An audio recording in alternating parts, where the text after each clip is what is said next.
Isaïe 18 ans, verset 1 jusqu'au 3e verset. Mon peuple est au-delà des fleuves de l'Éthiopie. Réjouissez-vous.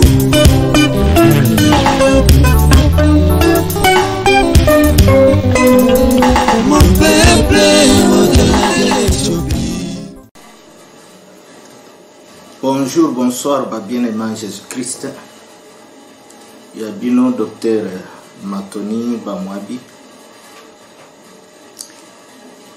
na émission destinée la destinée prophétique de la RDC. Vraiment na pesi bino mbote mingi bisukanyo surozolande la biso.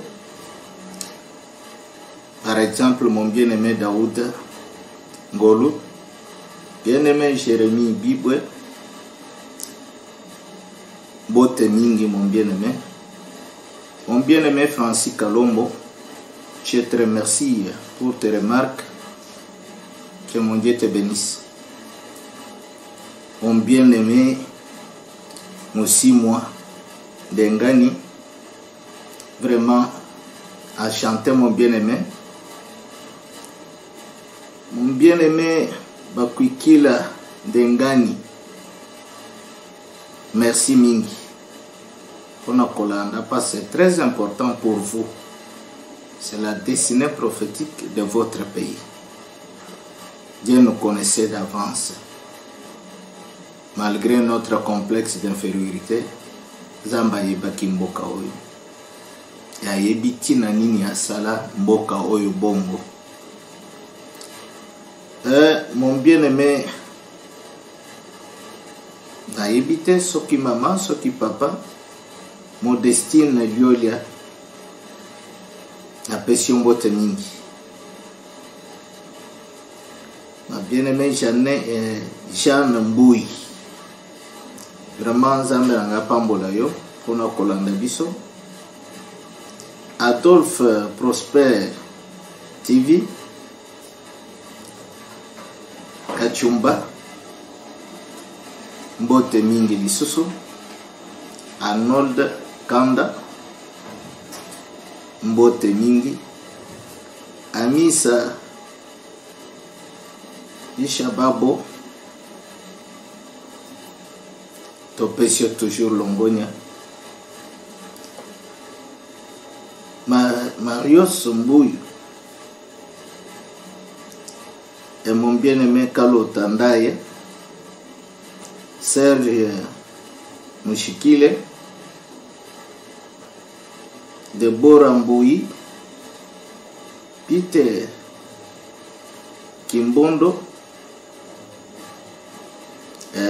Bride Bamokila, apesi bino nyonso mbote. Mais bien aimé, sans plus tarder, alingi na fongola nanu mwa muke préoccupation ya ndeko moko, ndeko Moussimwa. Ça peut nous aider. Notre Dieu a fait tout pour lui. Notre Dieu n'est pas un Dieu de confusion, mais c'est un Dieu de précision, un Dieu de l'ordre et de paix. Dans ce sens, mon bien-aimé Ndambo, Zamba sala keloko par hasard. Tango ponaka libota ya Israël, un Dieu qui ne peut pas se contredire. Quoi que atanga ka kombote, ma pesa ka ba critère. Chaque fois quand Dieu fait une promesse à quelqu'un ou à un peuple ou à une nation, apesa ka ba critère. Critère wana nde batu bayaka koyebela qu'il parle, il avait fait cette promesse pour une telle personne, pour un peuple ou telle nation. Tel est le cas avec la nation d'Israël. Zamba yebisaki Abraham. Ataliseke nazopesa mabele yo na mukitani na yo comme poussière de la terre. Mais azo préciser tango Abraham komaki na suka tango azo sala alliance na Abraham azo yebisa yeke ta descendance après toi bakozalana na boumbu. Ce sont des critères. Na mboka mopaya bakozala sujeti après 400 ans.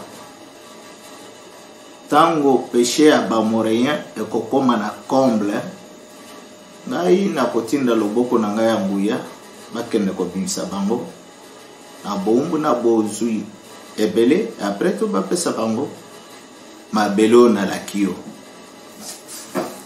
C'est-à-dire, quel que soit des millénaires, bato nyonso babotami na kati ya Abraham bazotalelaka ba critère wana na kati ya généalogie na misisa ya Abraham. Bato oyo bakokoma na bowumbu baotutisema ce peuple là. Un jour bana Jacob va se retrouver na kati ya bowumbu. Et après 400 ans quand ndenga lobaki wana Moïse a quelque bimisa bato wana. Mais un Dieu qui ne trompe jamais. Il y avait un temps pour chaque chose. Et ça qui n'a temps ya liboso, il y a promesse ya liboso.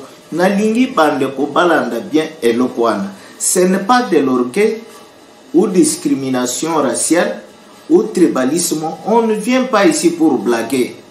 Parce que le monde nous écoute et ces dieux-là m'entendent. On ne blague pas avec Dieu. On ne peut pas venir ici pour na kozwa libota moko boy mboka moko boy bien kozwa tribu moko boy ko élever non. Non. Mais ce qui est vrai, on ne peut pas avoir la honte sur la vérité que Dieu a prônée lui-même. Bakata kanzambe mbebote. Tango aponaki Israël. Que le monde le veuille ou pas. Aponaki ka Israël. Il fallait accomplir ma merveille nyonso na Israël. Et personne ne peut le juger. Comme il change le temps et les circonstances, il faut tout comprendre que ce qu'Israël a salimbeba, c'est même Dieu devrait choisir encore un autre peuple. Oh. Il n'y a pas à discuter, Batunazam. Pourquoi nous pouvons être complexés? Chaque fois quand on touche comme ça, là, c'est terrible. Mais si ça venait de blanc, là, il faut accepter. Non. Je ne peux pas te tenir rigueur de ça. Nous sommes appelés à écouter ce Dieu et plus surtout à comprendre. Et voilà. Zango de par promesse à Salilaki Israël. Il y a eloko moko où est dans un basilica. Pour tout le Canadien, j'aime parler sur cette nation et sur ces peuples et cette tribu-là. Pourquoi j'ai mentionné ces noms-là, ces gens-là? Peut-être je ne suis pas de l'heure, mais ce qui est vrai, nous sommes appelés à accepter ce que Dieu a lui-même choisi. Toza banani pour ne pas contredire ensemble. Même si le lobby sotoroboya, yanzambe côté kalaka yanzambe. Voilà ce qui m'a poussé. Et ce qu'il faut parler, ce qu'il faut révéler. Nzamba salaki promesse na Abraham. La toute première promesse est zalaki pour conservation et obtention de cette terre promise. Je pense que Genèse 12, beaucoup tout samake, et l'eau comme souci a surpris ces alakite. Pour Abraham, a bimissié pour appeler terre promise. Et a yébissé que terre n'a pas yoyo.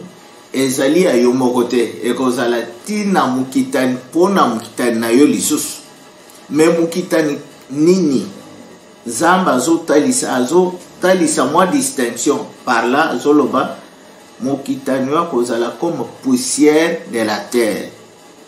Nzambe so asungi tokozongela eloko wana poussière de la terre c'est quoi? Maintenant nazokende rapidement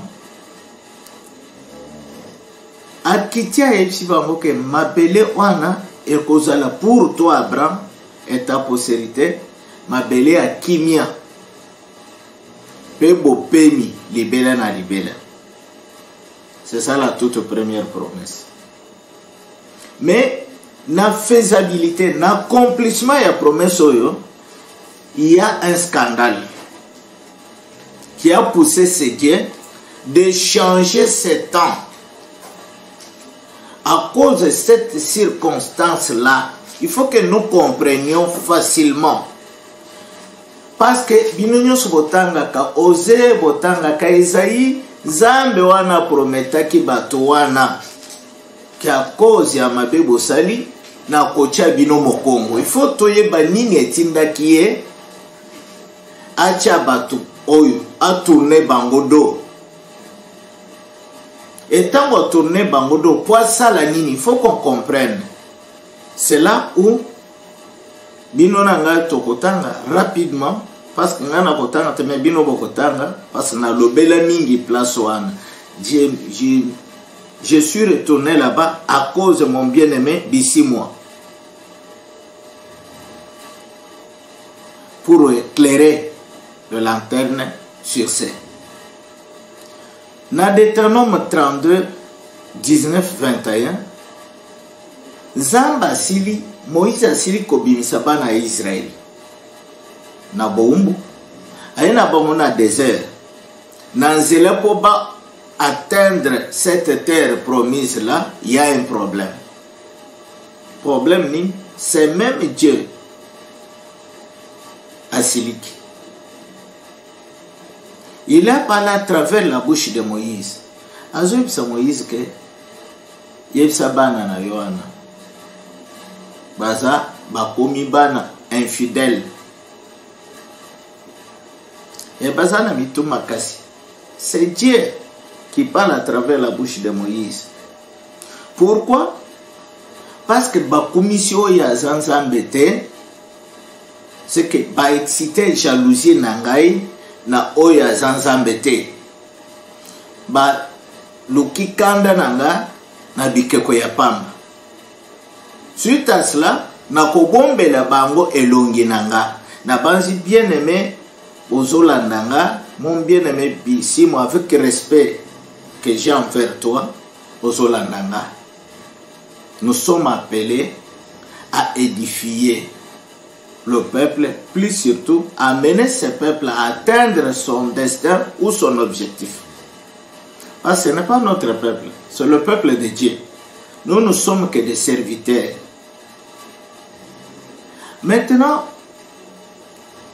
tant que Nzamba yebisi Moïse bongo na kandawana, na 21e verset zoya ko yebisa Moïse non, lokola bango ba excité kanda nanga na bikeko ya pamba baluki jalousie nanga na oya zanzambe te ngai pe premièrement na kobombela bango elongi nanga ngai pe na ko exciter jalousie na bango na oyo azali peuple te oyo bango balobaka ke aza peuple te et na koluka kanda na bango na une nation insensé.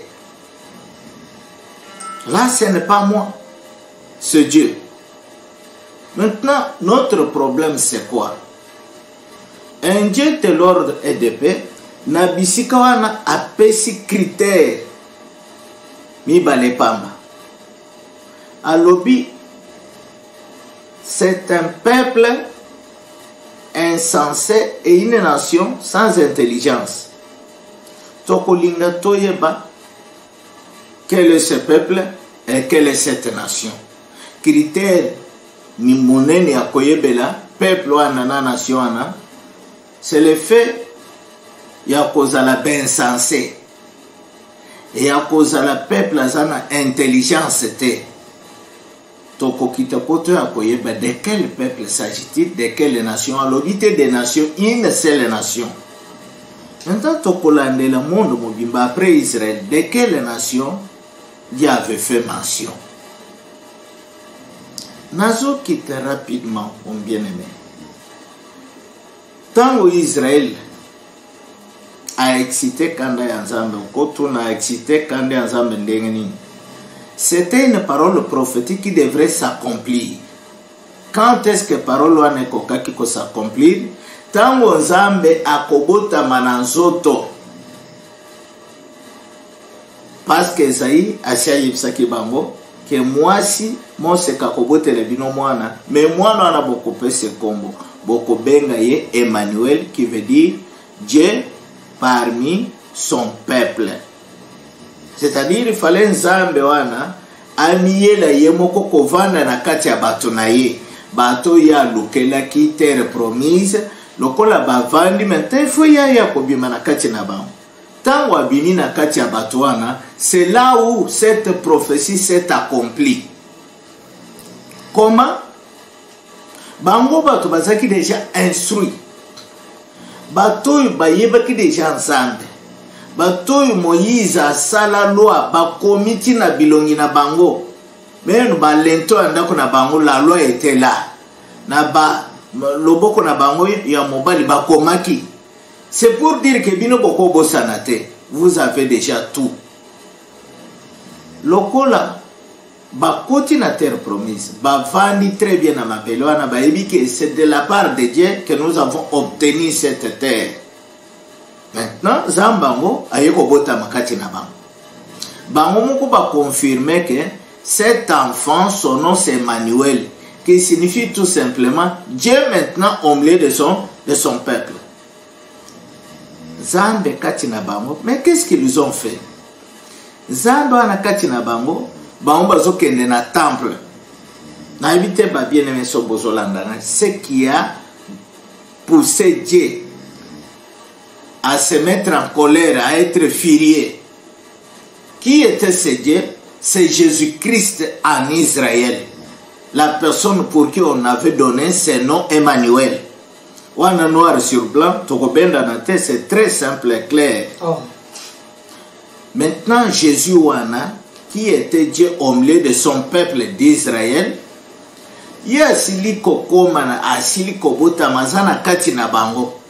Mais voilà ce que ces gens ont fait. Zambe mobimba, oya bimisa bango en Égypte, akomisa bango na désert, oya bondela bango bitumba, akomisi bango dans cette terre promise. Voilà, cet homme commence à souffrir, timaya komela. Il a pleuré pour na koloba, bande kelikolo, ezali na bazala, na bango. Nyama na zamba na libulu meme ya kokota kolala. Mais mwana mutu azangi bisika ya kocha mutu bo comprendre humiliation. Façon ya ko dénigrer mutu na niveau wana. Azoke lolukama ya komela na zamba. Soki allié au gourmand. A commis vagabond. Or, dans le désert, Asia Yipsaki Bangoke, Tango Bokokota, Bokomi na terre promise, Bozana Kati Sengo, Bolu Kabisikanga na Kocha Kombo Nanga. Amen. Na parmi vos 12 tribus, Ezana tribu na Kopona, na Che Kombo Nanga pe de mer Nanga. Et Tango Bokomo na Bisika na Che Kombo Nanga na de mer Nanga, bino nyonso boya maintenant ba offrande na bino là où se trouve mon nom. C'est très clair. Alors vite que boya na ngona temple non. Boya na bisika kombo na ngai ezali na demeure nanga. Noir sur blanc baninga nanga selon la Bible, Jésus a botama na Bethléem. C'est-à-dire c'était là sa demeure. Oh. Et c'était là où on a trouvé cet homme-là et son nom. Mais si longtemps que moto botami na Bethléem bango bazokende na temple na Jérusalem bazokende na ba offrande kuna.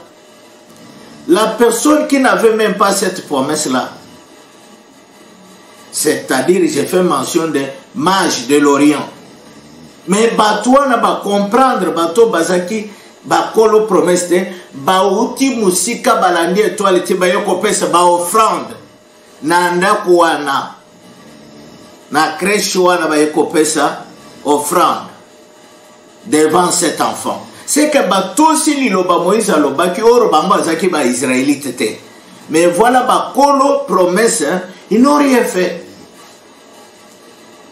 Ils n'ont rien fait. C'est pourquoi il y a qui bon excité jalousie nanga.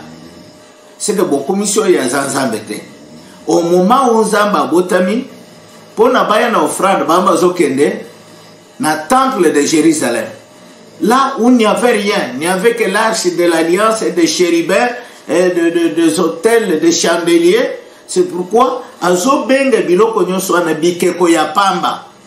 Pourquoi? Là, il n'y avait que des arches de l'alliance, des chandeliers, mais Zambe mobimba yeo yana Bethléem.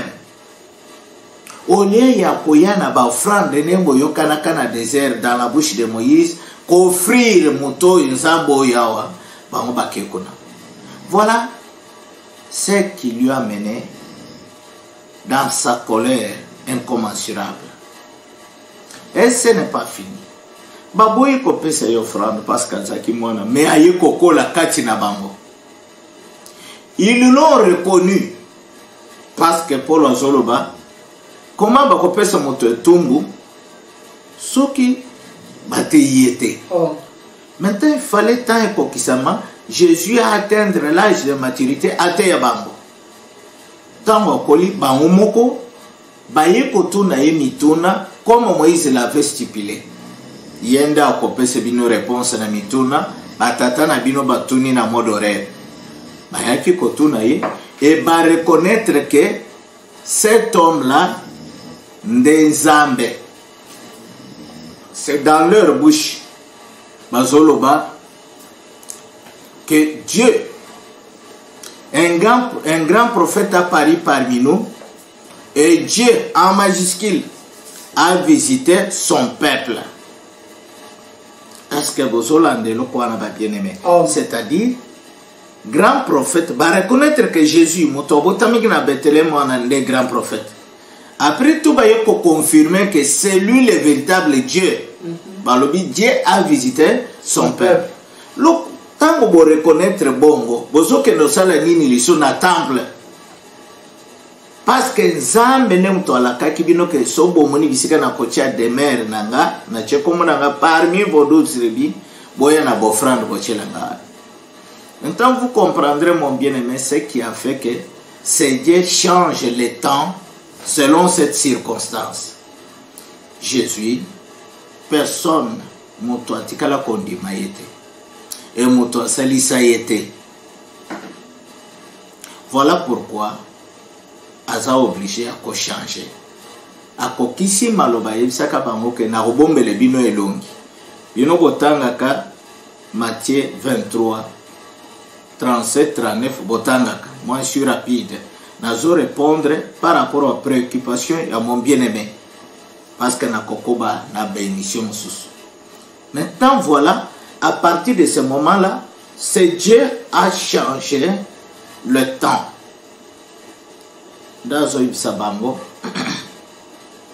À cause de ce que vous venez de faire, j'ai fait tout. Même si vous n'acceptez pas ce que je suis en train de vous dire, mais même les œuvres, tout ce qu'il a dit pour les persuader, personne n'a accepté. Et plus loin, vous voyez qu'il va livrer. Mais avant, il y a pour livrer, il y a quoi qui va.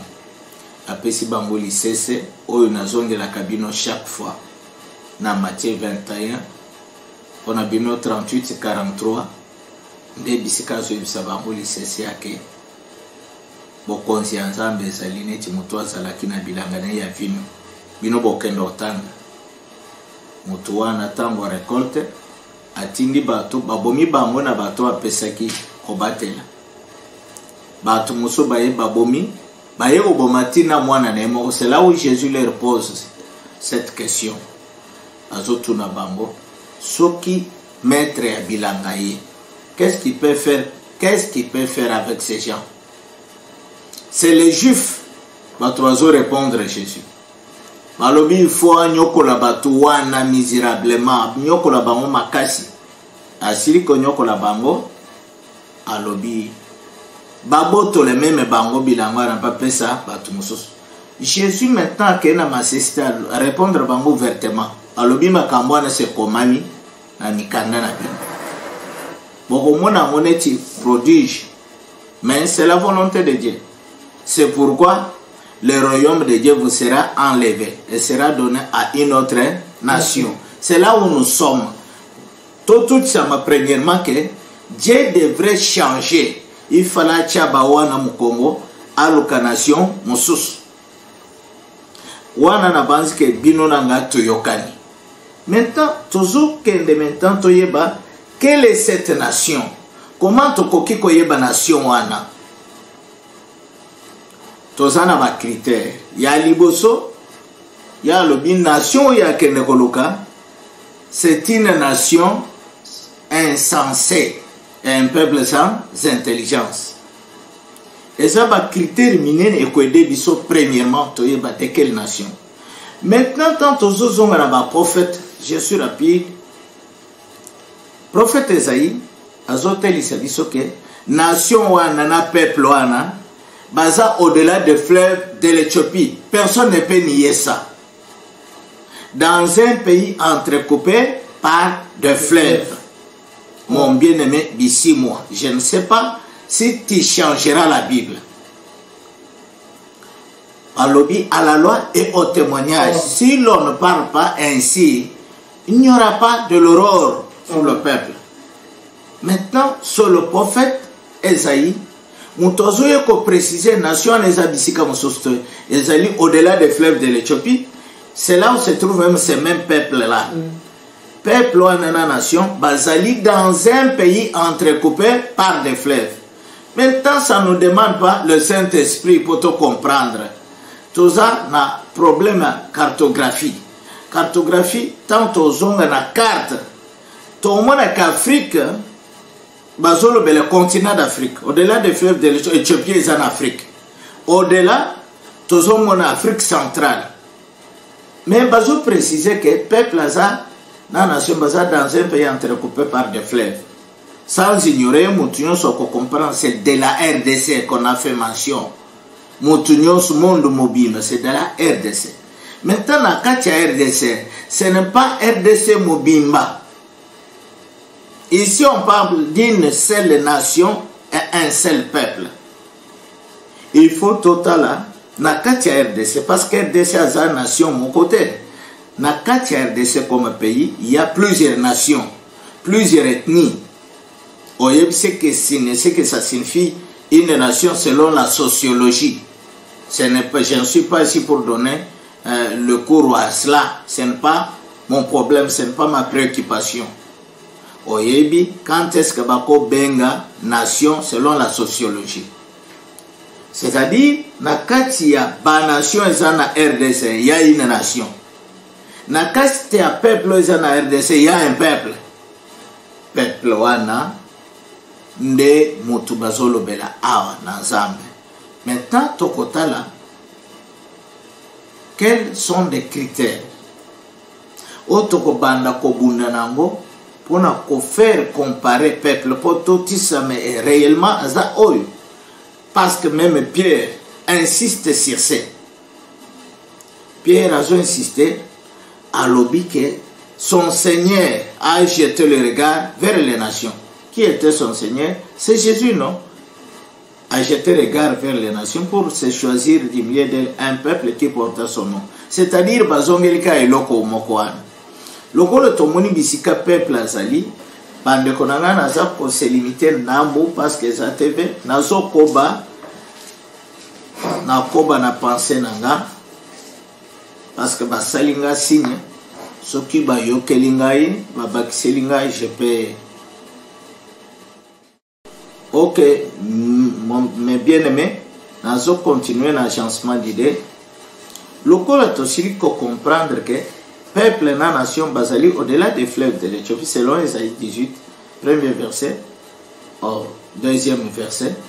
Tolintoyeba maintenant, Nakatia Mboka ya Congo. Qui est ce peuple et quelle est cette nation-là? Parce que Congo, ça n'a pas de belé. Mais selon les critères, Zambé, dans la bouche de Moïse Alobi, ça sera une nation insensée, un peuple sans intelligence. Premièrement, tout est sur l'intelligence. Or, l'intelligence, mon bien-aimé, ici moi, c'est le pouvoir de mémoriser. Et ça, c'est la classe, tu es un intellectuel. Pouvoir de mémoriser. On ne peut pas mémoriser si on ne nous a pas enseigné ou si on ne nous a pas parlé de quelque chose. On ne peut pas mémoriser le néant, non. C'est-à-dire, Dieu a voulu dire quoi, a voulu mentionner quoi. Alingi kota lisa peuple anake, basi ba yebisa kibino. C'est de vous qu'on a parlé. Mais comment vous avez oublié ça? C'est-à-dire, peuple a une période où il y a concrétiser promesse naye, a obosana, abando betana makamususu. C'est pourquoi on lui appelle un peuple sans intelligence. Parce que c'est de ce peuple qu'on a parlé depuis l'ancienne alliance. Mais le peuple a sali comme si ce n'est pas lui. Et Bazoum Balobi, une nation insensée. Boyebike, selon la psychologie ou la philosophie, Moutou Azana 5 sens, selon la science. Mais selon Dieu, Moutou Azana sens, selon le philosophe Bazo Ben 6e sens. Pour nous, 6e sens, Saint-Esprit, l'homme intérieur. Or, le Saint-Esprit, parce que Zolobana, bien-aimé Paul Naromé Lobi, l'Esprit de Dieu témoigne à notre esprit que nous sommes enfants de Dieu. Maintenant, cet esprit de Dieu dans l'homme, c'est pourquoi Job Alobaki, la sagesse et l'esprit de Dieu dans l'homme, souffle du Très-Haut qui donne l'intelligence. Maintenant, peuple wana, balobeli likamunaye, akola kina makambwana, mais période de faisabilité, il oublie tout. C'est pourquoi, Moïse, Zamba Moïse, peuple wana. Parce que de ces peuples que je parle, mais peuple wana, a osala, insensé, a koyebaka li sousouté que moi, je demeure en lui. Et à comprendre que c'était de moi qu'on avait fait mention dans l'ancienne alliance. Wana critère liboso. Tant tozo kita na mboka oyo ya Congo. Limbisanga mon bien-aimé, ce n'était pas une discrimination raciale ni tribalisme. Mais si il s'agit de la vérité, nous sommes obligés de parler de ça, même si ça nous fera mal. Nous allons parler. Dans Mboka oyo Congo, il y a un peuple. Nous sommes sans ignorer qu'il y a un peuple qui se glorifie, qui est censé savoir tout, qui s'élève au-dessus de tout le peuple. Mais après tout, il n'y a rien. C'est que j'ai fait mention de peuple kassaïen, plus précisément peuple Loba. Maintenant, je suis retourné dans la préoccupation. On les appelle Toyoka Bakomona Bamwebele Bademulu Vantar. Plus, quand il y a beaucoup de critiques, balobaka, abino bolobaka, bino camion su boyebaka, bino camion su bino kapoyeb, et ça est loco motorobo sanate partout, tout le monde fait mention à ça. Tout le monde parle de ça. Critiques font tout sur ce peuple. Maintenant, le problème, c'est quoi? Peuple, on a mis monaka comme si il azali kolo, ya yebitu. Mais Dieu parle de manque de l'intelligence à ce peuple. A mis monaka comme si azana bokonzi, na faisabilité, il ne fait rien. À comprendre tout ce qu'il sent, c'est un destin en lui. Mais Eutawapi, pour en faire quoi? Mais pour lui, Eloko Yanzambe Kokaki, Kobiki Sabato, est comme sujet à orgueil parce qu'il ne connaît pas à quel sens c'est voué.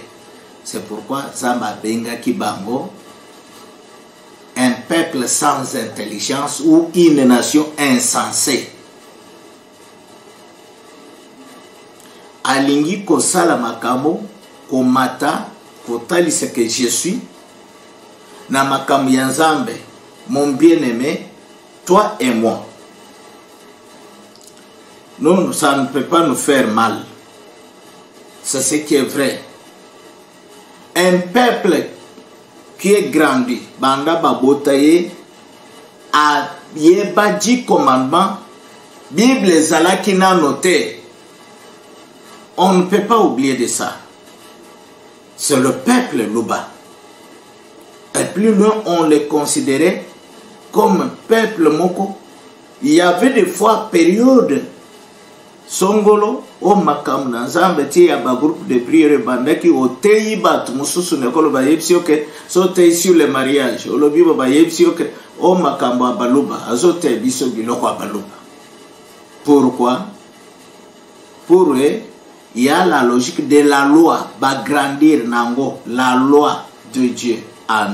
C'était comme leur coutume. On ne peut pas nier ça. Maintenant, le problème est que toutes ces lois de Dieu en eux, tous les 5 Pentateuques de Moïse en eux, Bible Zalaki n'a noté, Moutoyaki n'a noté, Bango Bakola na Elokwana, on ne peut pas refuser ça. Lévitique Mobimba, nombre d'éternels, loi, commandement, ordonnance, précepte, basalaki nango, sans que Moutoya côté Bama comme Nansambe, Bible yaki na noté, depuis 1er siècle, Batoy Bazaki déjà na biloko, Bazo Kola nango. Ce sont des critères qui ne trompent pas. Qui les avait enseignés ça? Parce que Ebele Abatobaye quoi apprendre le 10 commandements, tout ça, après la Bible. Mais Bango, avant que la Bible existe, leurs arrières des arrières ancêtres, Basalaki et Lokwana coutume na Bango. Qui les avait enseignés? Est-ce qu'on va refuser ça? Mais bien aimé en Jésus-Christ, Tanangande Komi Mouke, je pense, Nazokoba, Nakosala suite à la mission parce que j'aime parler sur la préoccupation de mes frères. C'est très important.